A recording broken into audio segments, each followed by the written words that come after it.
I gave my daughter a necklace for Christmas, and 3 days later, I found it in the trash. When she found out it was worth thousands, she rushed to rummage through the trash. I stood nearby and said coldly, "It's too late now." Before we continue, please subscribe to the channel and let us know where you were listening in the comments. Dad, I'm not playing your old-fashioned games. This is 2024, not 1950. Evelyn's voice cut through the living room like a blade, her eyes never leaving her phone screen. I stood frozen by the coffee table, holding the cardboard box labeled Christmas Margaret's in my weathered hands. Inside, vintage ornaments waited in their tissue paper cocoons, each one carrying decades of family memories. The hope I'd carried from the basement felt suddenly foolish. "These aren't games, Evelyn." My voice came out smaller than intended. "These are our family traditions." She finally looked up, her expression sharp with irritation. "Your traditions are boring. Look, this is how normal people celebrate." She thrust her iPhone toward me, swiping through Instagram photos of elaborate Christmas displays. Crystal ornaments, designer trees, perfect lighting setups that probably cost more than my monthly pension. Granville rustled his newspaper from the far end of the couch, a wall of newsprint between him and our conversation. Coward. Ivory pushed his toy cars closer to my feet, sensing the tension crackling through the room like static electricity. I carefully lifted a delicate glass angel from the tissue paper.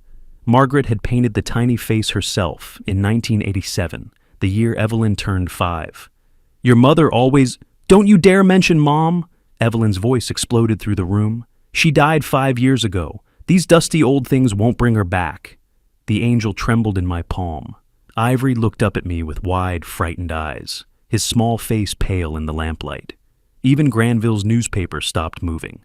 "She loved these ornaments," I whispered. "Well, she's not here anymore, is she?" Evelyn stood abruptly, her phone clutched like a weapon. "I have to live in the real world, Dad, where appearances matter, where my friends judge our family by what we can afford." The silence stretched between us, heavy as winter air. Granville cleared his throat and folded his paper, avoiding my gaze entirely. "Think I'll check on the car," he mumbled, escaping through the front door. Ivory crept closer to my legs, seeking shelter from the storm brewing above his head. His small fingers brushed against my pant leg, and I wanted to pick him up, shield him from this ugliness between adults. Evelyn gathered her purse and coat with sharp, angry movements. "When you're ready to join the 21st century, let me know." Her heels clicked against the hardwood floor like gunshots. The front door slammed, rattling the windows. I sank into Margaret's old armchair, the Christmas box balanced on my knees. Ivory climbed up beside me, his 10-year-old weight warm against my side. Through the window, I watched Evelyn march down the front walk, her phone already pressed to her ear, probably calling her friend Edith to complain about her unreasonable father. The ornaments lay forgotten in their tissue paper wrapping, 50 years of Christmas memories reduced to dusty old things. Margaret's angel stared up at me with painted eyes that had witnessed every Christmas morning, every family gathering, every moment of joy we'd shared in this house. But those moments felt distant now, like looking at photographs through frosted glass. Something fundamental had shifted in our family constellation, and I didn't know how to navigate back to where we'd been. Ivory's breathing grew steady against my shoulder.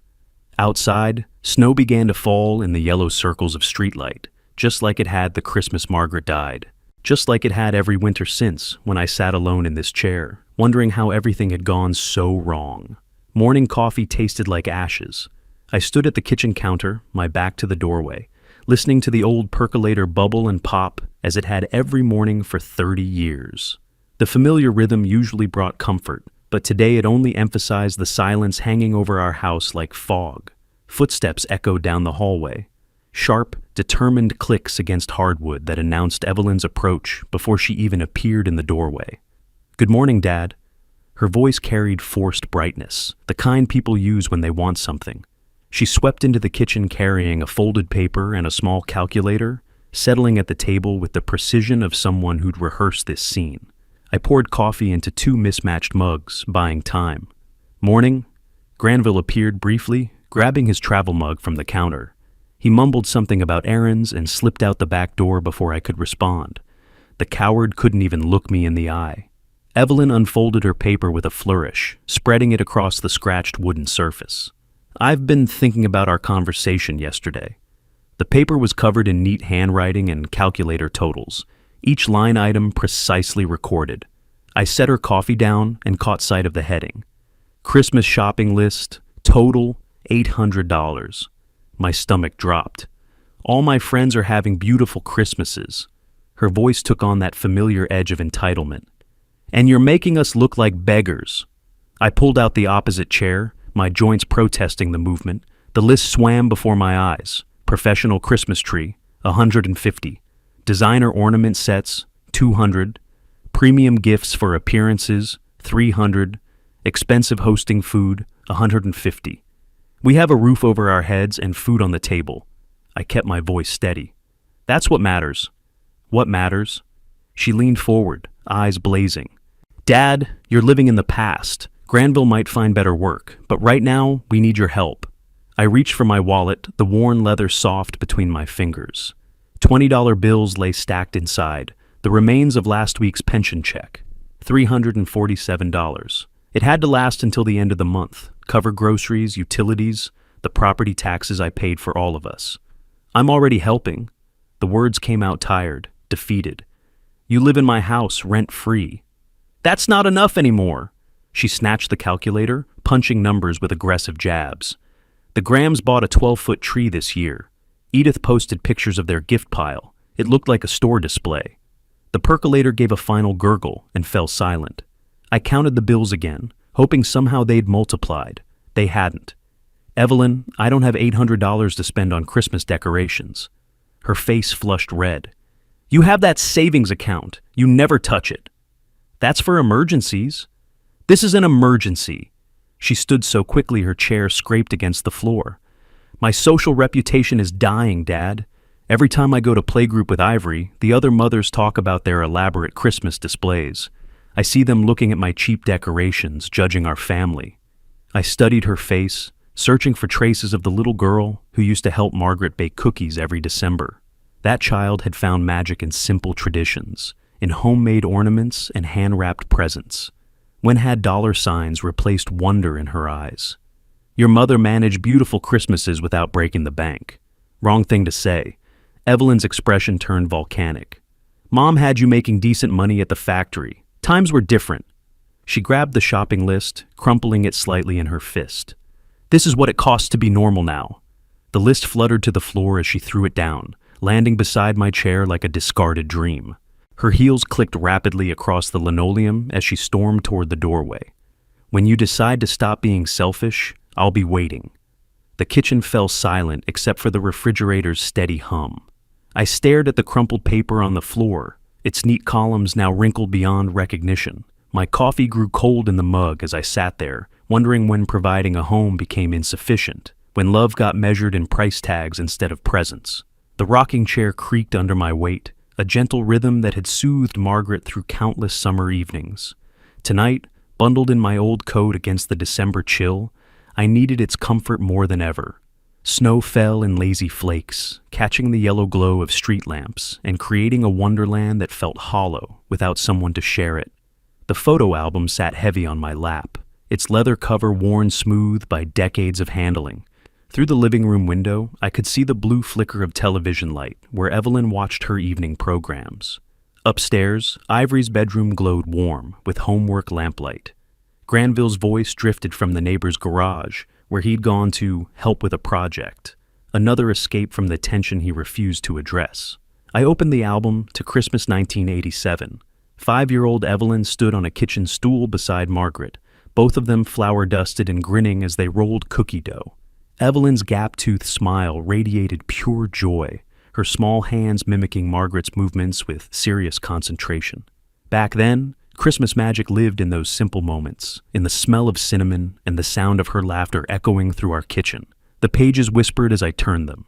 Christmas 1995 showed 13-year-old Evelyn carefully placing Margaret's painted angel atop our tree, her face glowing with reverence for the family tradition. She'd asked that year if she could paint an ornament too, wanted to add her own touch to our collection. Margaret had guided her hands, helping her create a small wooden star that still hung in the box upstairs. the same box Evelyn now called dusty old things.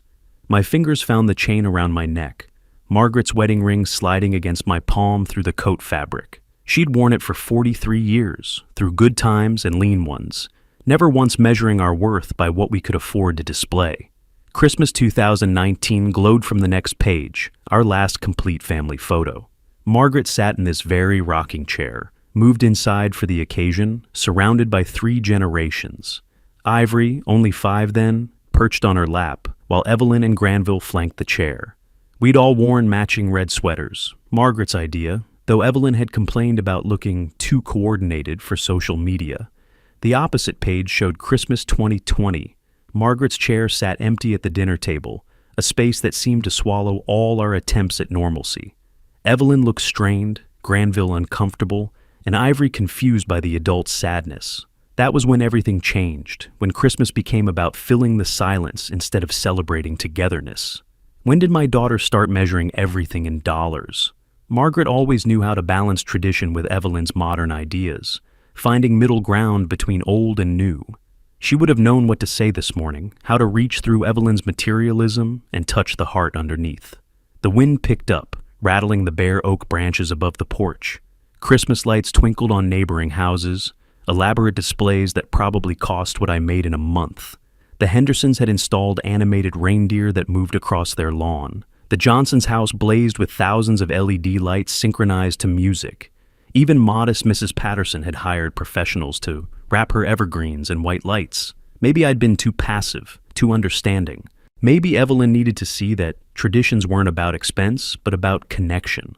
Margaret used to say our daughter had a good heart. She just sometimes forgot about it. I closed the album and touched the ring again, feeling its familiar weight against my chest. Somewhere inside, this house lived the little girl who'd helped Margaret bake cookies, who'd treasured hand-painted ornaments, who'd found wonder in simple moments.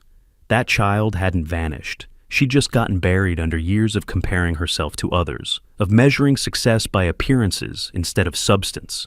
A plan began forming in my mind, risky but necessary. One grand gesture to remind Evelyn what Christmas really meant, what family truly cost. Margaret would have called it foolish, spending money we couldn't afford. But she also would have understood that sometimes love required extravagance, that some battles were worth fighting regardless of the price. I stood slowly, joints protesting the cold, and looked toward the house where my family slept. Tomorrow would bring new possibilities, new chances to bridge the gap between tradition and modernity. One way or another, this Christmas would be different. The snow continued falling as I stepped inside, Margaret's ring warm against my heart and determination settling in my bones like winter cold. Dawn crept through the bedroom windows, painting everything in soft gray light. I'd been awake since 4, Margaret's voice echoing in my memory from last night's dreams. Our daughter has a good heart. She just sometimes forgets about it. Maybe she was right. Maybe Evelyn needed reminding of what love looked like when it came without price tags. The hardwood floor creaked as I padded across the room in bare feet. Somewhere below, the house slept peacefully. Evelyn in the guest room, Granville beside her, Ivory in his small bedroom under the eaves. They had no idea what I was contemplating. I knelt by the closet, fingers finding the loose floorboard I discovered 2 years ago during Margaret's memorial cleaning frenzy. The wood lifted easily, revealing the space where pipes should have run, but never did. Hidden beneath an old towel lay my secret, a wooden cigar box that had belonged to my father. 5 years of careful saving, $50 here, $100 there, skipped dinners out, and forgotten small luxuries. Every bill represented a sacrifice Evelyn knew nothing about. The money was meant for emergencies, for the day when the roof leaked, or the furnace died, or my heart gave out and left them with funeral expenses. $3,247. I counted it twice, then a third time, the worn bills soft between my fingers. Most people my age had retirement accounts and investment portfolios. I had cash in a cigar box, hidden like a Depression-era grandfather hoarding nickels. But wasn't losing my daughter an emergency? The photograph sat on my nightstand, Margaret from our 25th anniversary dinner. She wore the modest pearl earrings I'd saved for months to buy, her smile radiant in the restaurant's candlelight. I'd wanted to get her something more elegant, a necklace to match, but the factory wages barely covered the earrings. "I wish I could have given you more," I whispered to her image. Maybe this was my chance to do better, to show Evelyn that her old man wasn't just a penny-pinching relic living in the past. Maybe an expensive gift would prove that I understood her world, that I valued her happiness above my own security. My calculator sat in the nightstand drawer, the same one I'd used to balance the household budget for 30 years. The numbers were simple. 3,145 minus whatever I spent still left something for true emergencies. If I was careful, if I spent no more than 2,800, I'd have enough left for minor repairs or medical copays. The morning light grew stronger, illuminating dust motes that danced like tiny spirits in the air. Somewhere in the house, pipes gurgled as the ancient heating system stirred to life. Soon the family would wake, and I'd lose this moment of private decision-making. I thought about Evelyn's face when she opened her Instagram, scrolling past her friends' expensive displays. I remembered her voice. "All my friends are having beautiful Christmases, and you're making us look like beggars." Maybe she was right. Maybe I was too cheap. Margaret always wanted beautiful things, but I couldn't afford them then. Now, with this hidden nest egg, I could finally be generous. I could be the father Evelyn wanted instead of the one who disappointed her with homemade traditions and secondhand sentiment. The decision settled over me like morning light filling the room. $2,800. Enough for something truly spectacular. Something that would make her friends gasp with envy. Something that would bring my daughter back to me. I replaced the money in its box, wrapped it carefully in the towel, and set it back in its hiding place. The floorboard fit snugly, showing no sign of the treasure beneath. Footsteps creaked in the hallway. Probably Ivory, always the first one up, padding to the bathroom with sleepy determination. I slipped Margaret's ring onto the chain around my neck and buttoned my pajama top over it. In 3 days, I'd make my move. I'd find the perfect gift, something worthy of the sacrifice, something that would prove my love in a language Evelyn finally understood. The bus wheezed to a stop outside Hartwell Jewelers, its air brakes hissing like an old man's sigh. I'd spent 45 minutes on hard plastic seats, clutching my worn leather wallet and rehearsing explanations I hoped I wouldn't need. The other passengers were Christmas shoppers too, but their confident chatter about credit limits and return policies made my cash feel primitive.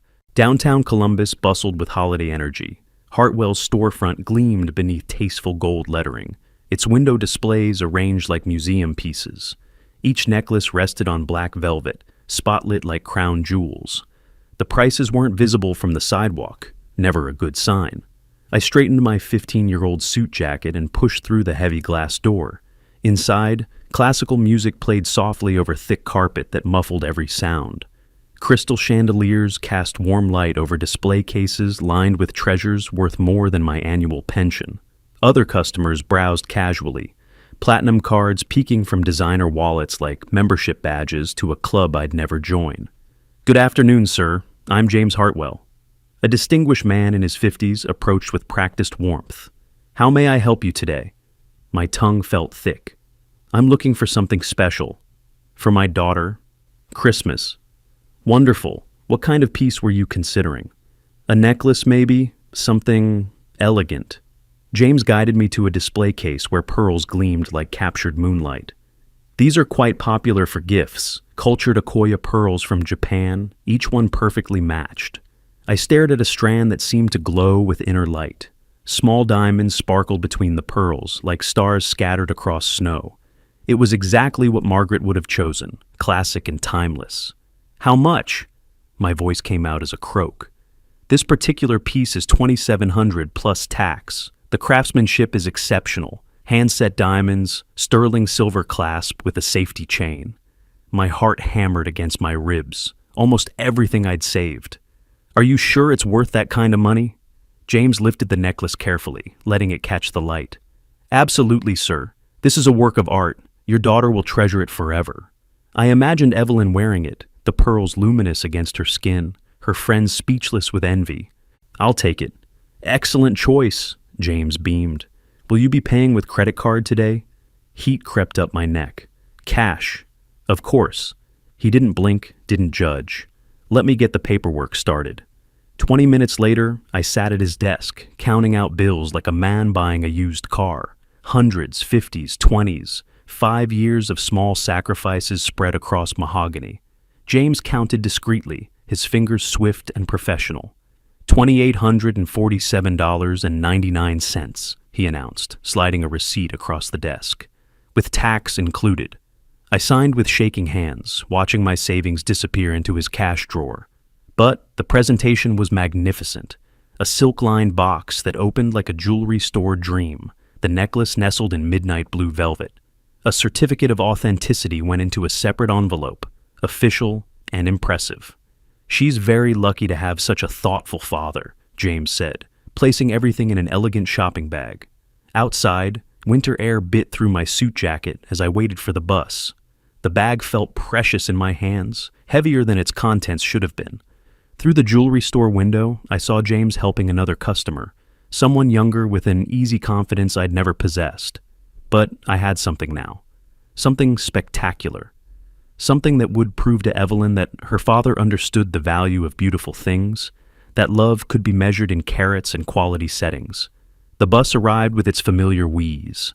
I climbed aboard, cradling the shopping bag like a newborn, already planning the perfect moment for presentation.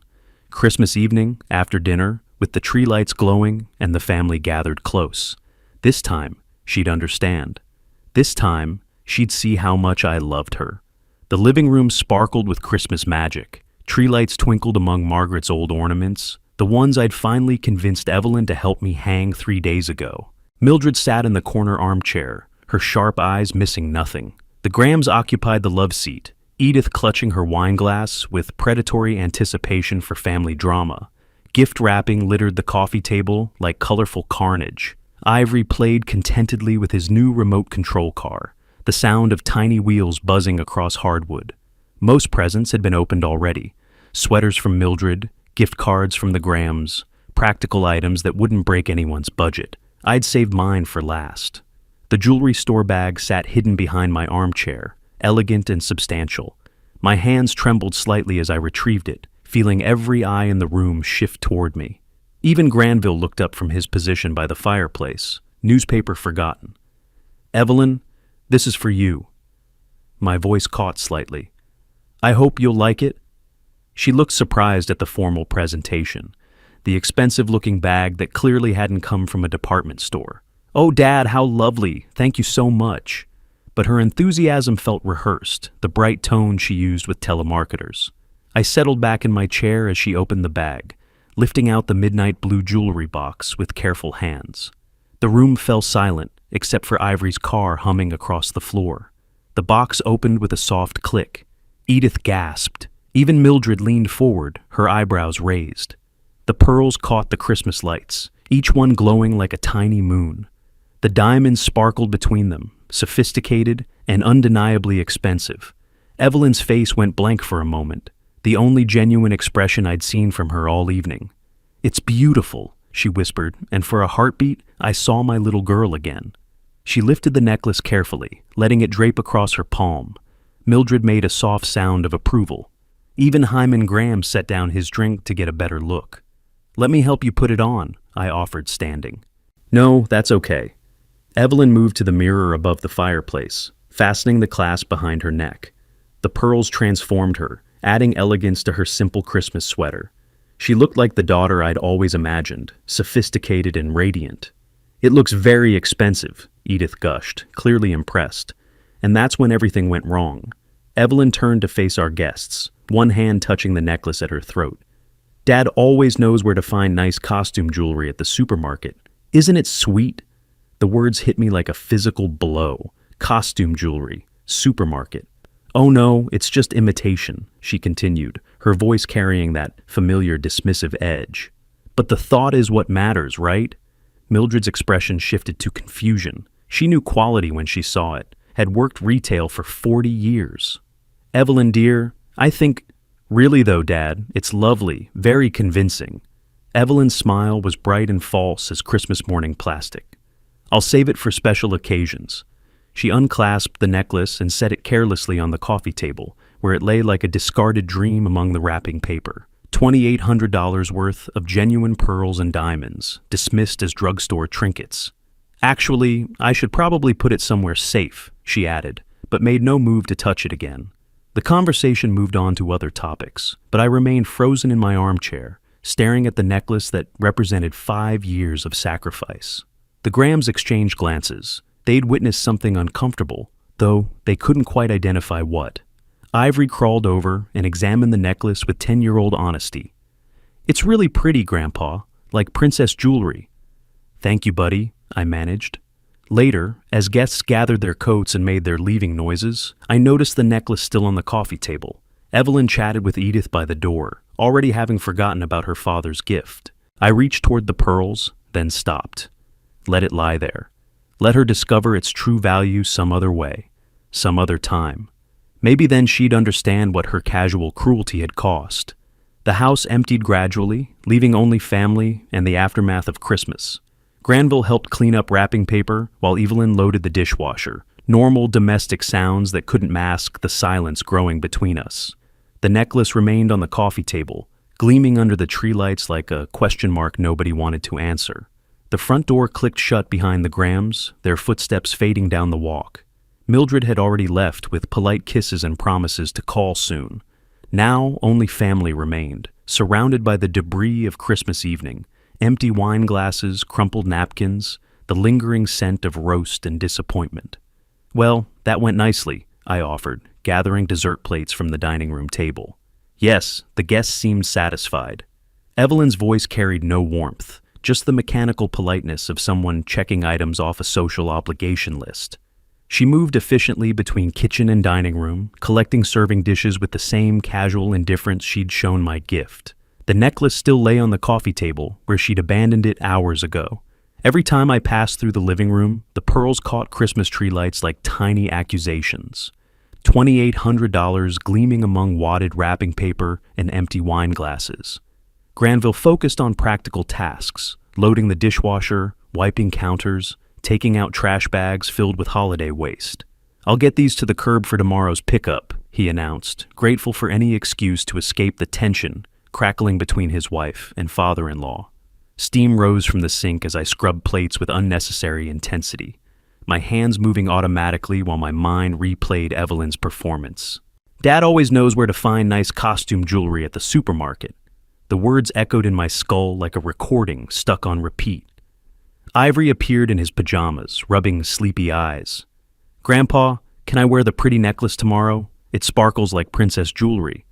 "It's just costume jewelry, sweetie," Evelyn replied, without looking up from the table she was wiping. "Nothing special." The dishwater suddenly felt scalding against my hands. Nothing special. Nearly $3,000 reduced to nothing special. "Be careful with it," I managed quietly. Came Evelyn's non-committal response, her attention already elsewhere. The house fell into uncomfortable silence, broken only by domestic sounds. Dishes clinking, chairs being pushed under tables, the distant hum of the dishwasher beginning its cycle. Normal post-dinner cleanup noises that couldn't mask the emotional chasm widening between us. I finished the last wine glass, setting it carefully in the drying rack. Through the kitchen window, I could see neighbors' Christmas lights twinkling in the darkness, their displays probably purchased with credit cards and casual confidence. Not with 5 years of careful sacrifice, not with money meant for emergencies. Granville returned from his trash duty, brushing cold air off his jacket. "Temperature's dropping out there. Feels like snow coming?" "Good," Evelyn said, folding dish towels with sharp, efficient movements. "Ivory would like that?" She walked past the living room coffee table again, stepping around the jewelry box without a glance. My gift had become invisible to her, furniture she navigated around but never truly saw. "I think I'll head up," she announced, already moving toward the stairs. "Long day tomorrow with the after-Christmas sales." Granville followed her lead, mumbling goodnights and switching off lights as he went. Their footsteps creaked overhead, followed by the sounds of running water and closing doors. I remained in the kitchen, drying my hands slowly on a dish towel that smelled like Margaret's old detergent. The same towel, the same sink, the same evening routine I'd performed for decades. But something fundamental had shifted in the familiar ritual. Through the doorway, the necklace continued its silent vigil on the coffee table, catching occasional glints from the dying Christmas tree lights. Beautiful, expensive, and completely forgotten by the woman I'd sacrificed everything to please. The house settled around me with small creaks and sighs, the sounds of a home full of sleeping people who had no idea that something precious lay abandoned in their living room, something that represented more than they could possibly understand. I turned off the kitchen light and stood in darkness, listening to the silence that had replaced what should have been gratitude. Saturday morning bit through my old winter coat like a familiar enemy. 22 degrees according to the kitchen thermometer, cold enough to make my breath steam in the gray dawn light. Trash day had arrived with its usual reliability, indifferent to holidays or heartbreak. I pulled the wheeled garbage cans across frost-brittle grass toward the curb, their plastic wheels chattering against the uneven ground. 3 days had passed since Christmas. 3 days of watching that necklace sit forgotten on the coffee table until yesterday evening, when it simply vanished. I'd assumed Evelyn finally put it away somewhere safe. The Hendersons were already at their curb, bundled figures arranging recycling bins with weekend efficiency. Mrs. Patterson waved from her front window, coffee mug in hand, maintaining her vigil over neighborhood routines. As I positioned the first can beside the mailbox, something caught my eye through the black plastic bag's translucent surface. A glint of metal, maybe glass, nestled among coffee grounds and leftover mashed potatoes.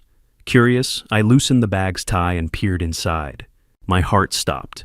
There, tangled with Christmas dinner scraps and wadded paper towels, lay my $2,800 necklace.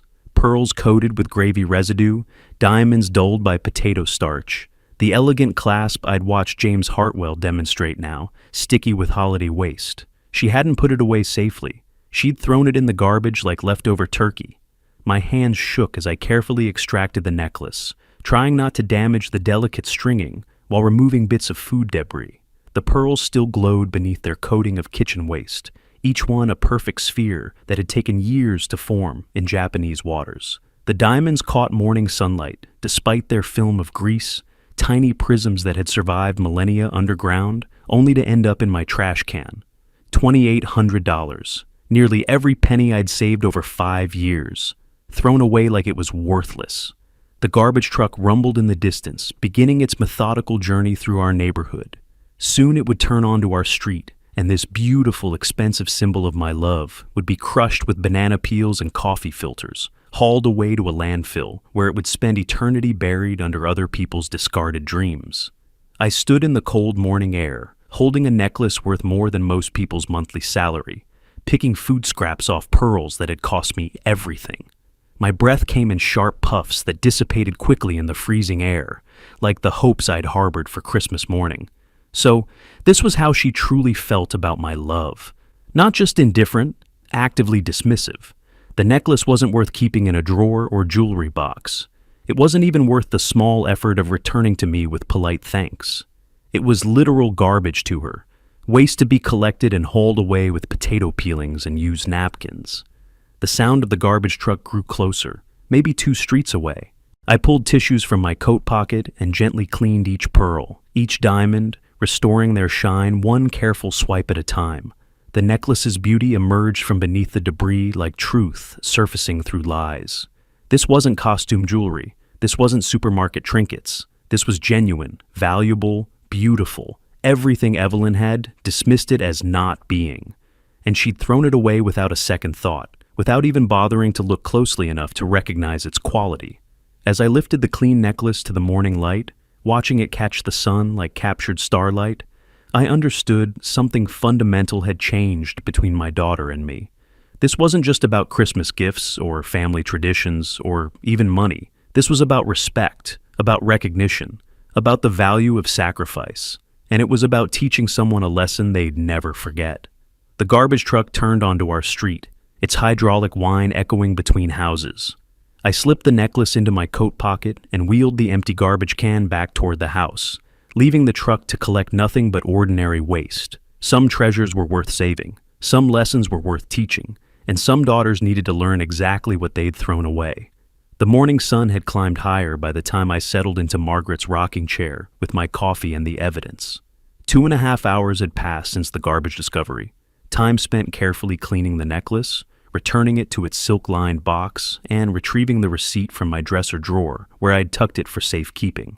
Now, I had everything spread on the small side table, the jewelry box with its precious contents, the store receipt with its damning price, and my old calculator ready for the mathematics of justice. The receipt told the whole story in black and white. Hartwell Jewelers, pearl and diamond necklace, December 20th, 2024. $247.99 cash payment. Every detail documented with the precision of a legal document, which perhaps it would become. I picked up the calculator and began tallying the real cost of Evelyn's ingratitude. Monthly groceries I provided, $400 minimum. Utilities for the entire house, $200 monthly. Annual property taxes that kept the roof over their heads, $3,000 yearly.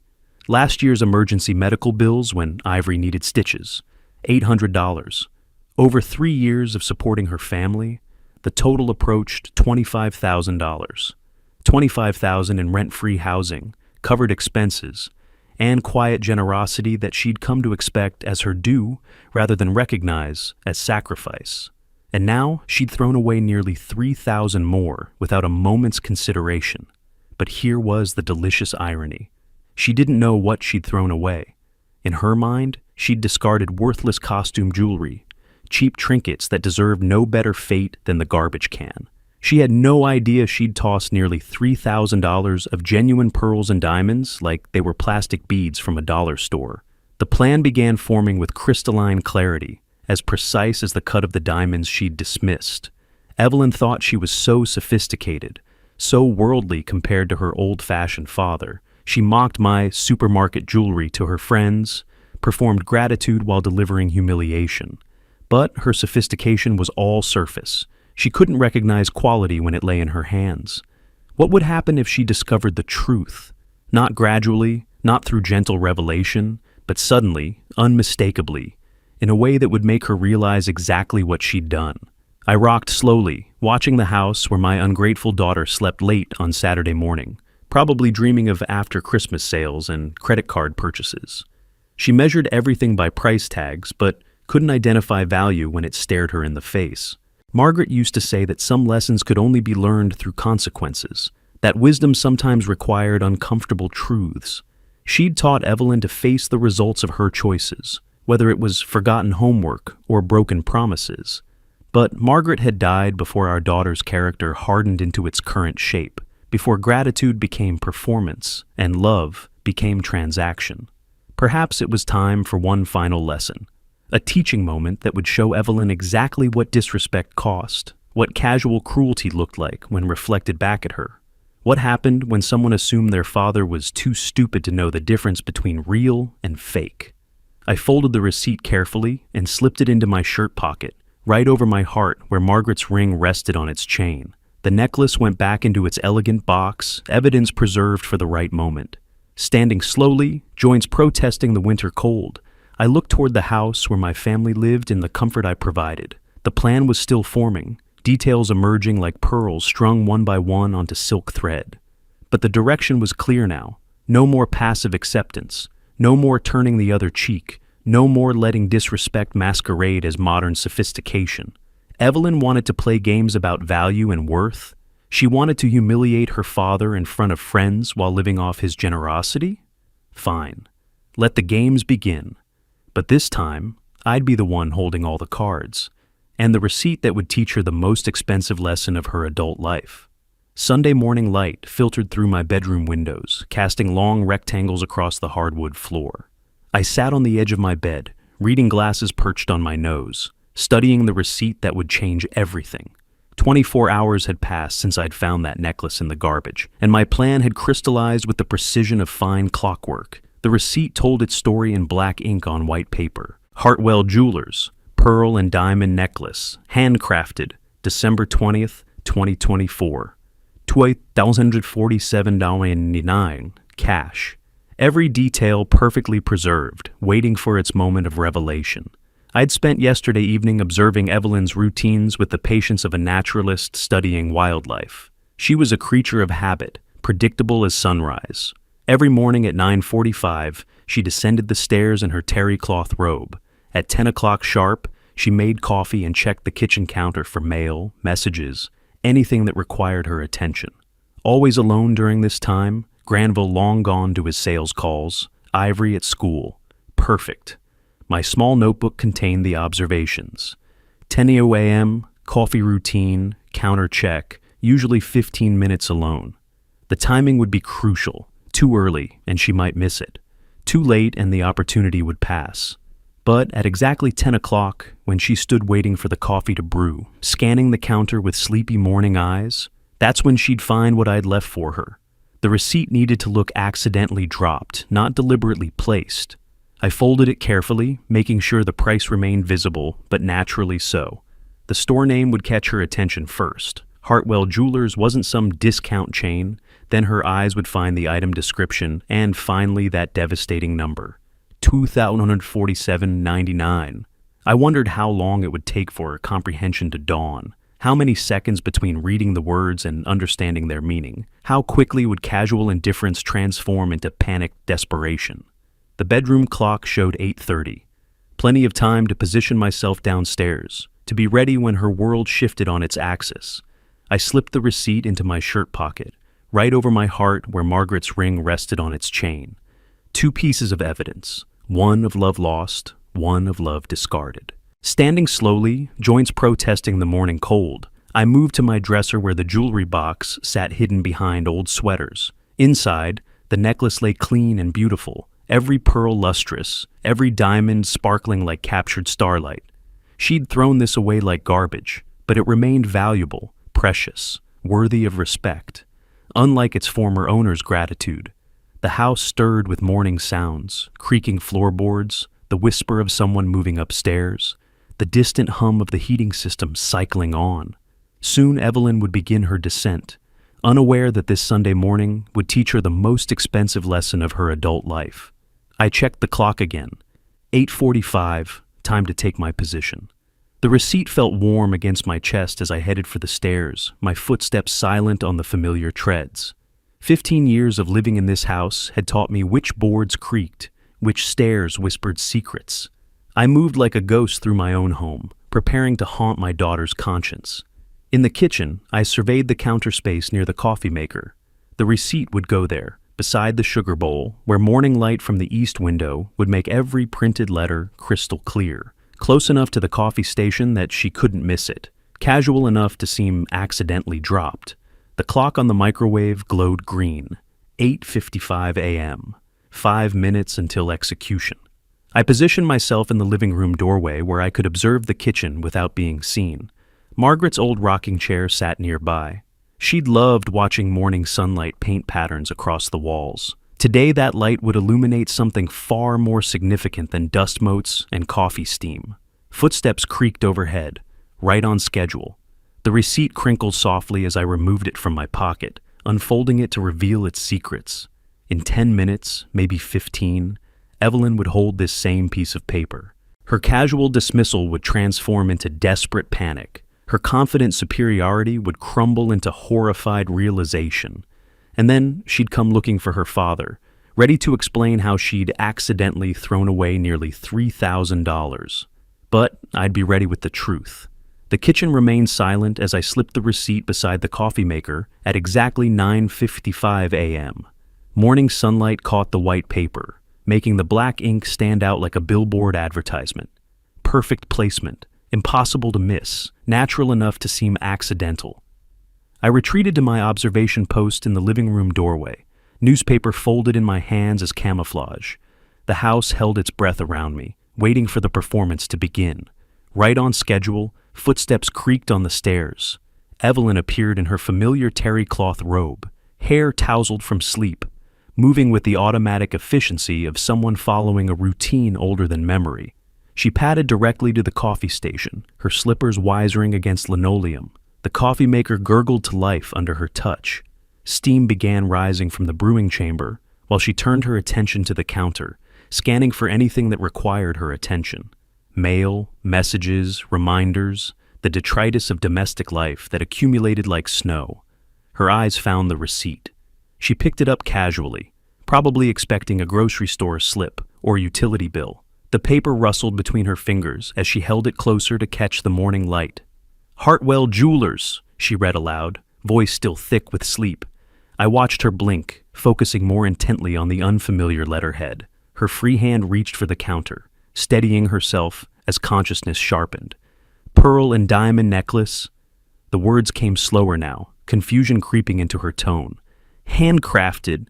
She held the receipt closer to her face, squinting at the details like someone trying to solve a puzzle. The coffee maker continued its cheerful bubbling, indifferent to the drama unfolding beside it. Then her eyes found the price. $2,147 and more. The receipt trembled between her fingers. Color drained from her face like water from a punctured balloon. She gripped the counter edge, knuckles white against the laminate surface. "Oh my goodness!" The words exploded from her lips. "What have I done?" She stared at the paper as if it might change, as if the numbers might rearrange themselves into something less devastating. But mathematics remained merciless. The price held steady, undeniable proof of value she'd dismissed as worthless. "This can't be real." Her voice dropped to a whisper, as if speaking quietly might make the truth less true. "Dad wouldn't spend this much. He's always so careful with money." But the receipt contradicted her assumptions with corporate precision. Store name, item description, price, date, payment method. Every detail documented with the authority of commercial transaction. The coffee maker gave its final gurgle, signaling completion, but Evelyn ignored it entirely. She clutched the receipt like a lifeline, or perhaps a death sentence, her morning routine forgotten in the face of financial catastrophe. "The trash!" Panic sharpened her voice. "When do they pick up trash?" She spun toward the back door, probably calculating whether the garbage truck had already made its rounds. Saturday pickup, Sunday morning discovery, the timing couldn't be worse. Or better, depending on perspective. "Saturday was trash day," she whispered, the words carrying the weight of realization. "It's already gone. Everything's gone." The receipt fluttered in her trembling hands as the full magnitude hit her. Nearly $3,000, thrown away with coffee grounds and leftover mashed potatoes. $3,000 her supposedly cheap, old-fashioned father had somehow spent on a gift she'd dismissed as supermarket trinkets. She looked toward the living room, toward where she knew I spent my mornings. Her face had gone completely pale, eyes wide with the kind of panic reserved for life-changing mistakes. The confident woman who'd performed gratitude while delivering public humiliation had vanished, replaced by someone who just discovered the true cost of casual cruelty. The coffee continued dripping into its pot, filling the kitchen with rich aroma that competed with the scent of gathering catastrophe. Steam rose from the machine like incense at an altar of regret.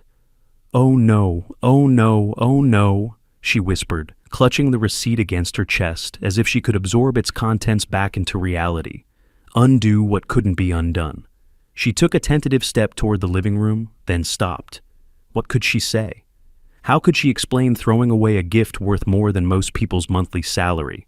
How could she justify the casual contempt she'd shown for her father's sacrifice? The receipt crinkled as she smoothed it with shaking fingers, reading the details again, as if repetition might change their meaning. But paper remained paper, ink remained ink, and truth remained devastating. Her knees wobbled slightly as the full realization settled. This wasn't just about money. It was about everything, about assumptions and dismissals, about public humiliation and private contempt, about the real value of things she'd casually destroyed. She gathered her courage and took another step toward the living room, where her father waited with a newspaper and 35 years of patience finally reaching its limit. I lowered my newspaper as Evelyn burst through the living room doorway, the receipt clutched against her chest like a shield. Her face had gone completely white, except for 2 bright spots of panic coloring her cheeks. The confident woman who dismissed my gift 3 days ago had vanished entirely. "Dad!" The word exploded from her lips. "I found this receipt. This necklace costs almost $3,000. I folded the newspaper carefully, set it aside, and looked at her with the calm of someone who'd been expecting exactly this conversation. "I know. I accidentally threw it away." Her voice climbed toward hysteria. "Quick, we need to check the trash before pickup. Maybe we can—" "There was nothing accidental about it, Evelyn." My voice remained steady, matter of fact. "I saw you throw away my gift." The words hit her like a physical blow. She stumbled backward, the receipt crumpling slightly in her grip. "Dad, I didn't know. I thought it was just costume jewelry. I thought—" You thought it was cheap supermarket trinkets. I stood slowly, my joints protesting, but my resolve unwavering.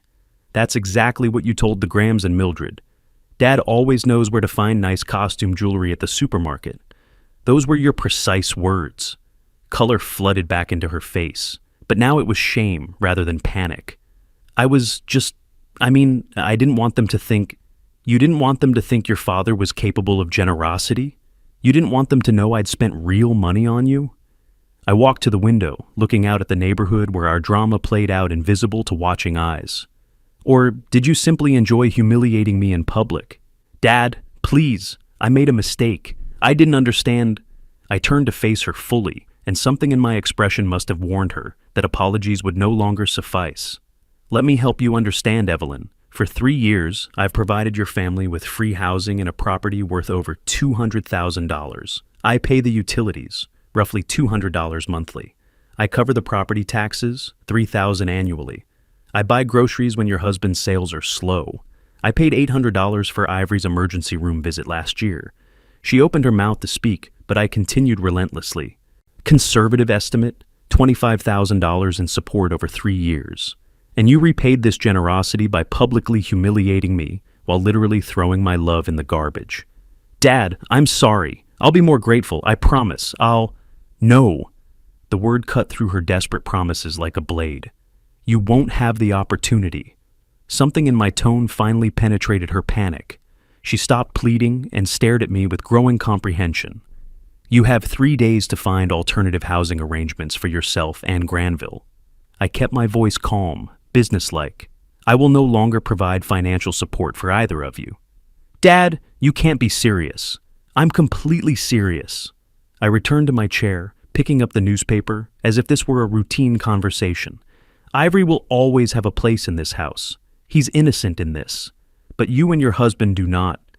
Where are we supposed to go? We don't have money for rent deposits, for moving expenses. Perhaps you should have considered that before throwing away $3,000 of genuine pearls and diamonds. I opened the newspaper, scanning headlines with theatrical calm. I'm sure your sophisticated friends will help, the ones who judge families by their Christmas displays. She stood there clutching the receipt, finally understanding that her father's patience had limits, that generosity required appreciation, that actions carried consequences she'd never bothered to consider. Dad, please. The decision is final, Evelyn. I didn't look up from the sports section. You wanted to be independent of your old-fashioned father's values. Now you'll have that opportunity. The silence stretched between us, broken only by the rustle of newspaper pages and the distant sound of children playing in yards where families still respected each other. Outside the window, Christmas decorations still adorned houses where gratitude hadn't died of neglect. She remained frozen in my living room, holding proof of her mistake, finally understanding that some lessons came with price tags that couldn't be ignored or discarded. The receipt trembled in her hands, not from panic now, but from the weight of consequences she had earned through casual cruelty. 3 days. Enough time to pack, to call friends, to discover which relationships survive financial inconvenience. Enough time to learn what independence actually cost when subsidies ended and reality began. I turned to the weather forecast, noting that snow was predicted for the weekend. The house would be quieter after they left, more peaceful. Margaret's ornaments would hang undisturbed, and Christmas would mean tradition rather than transaction. The receipt fluttered to the floor as Evelyn's hands went limp. $3,000 lay scattered in paper form at her feet, proof of value she'd never learned to recognize until it was too late. Justice had a price. Today, she was finally learning to pay it. If you like this story, please like this video, subscribe to the channel, and share your impressions of this story in the comments. To listen to the next story, click on the box on the left. Thank you for watching.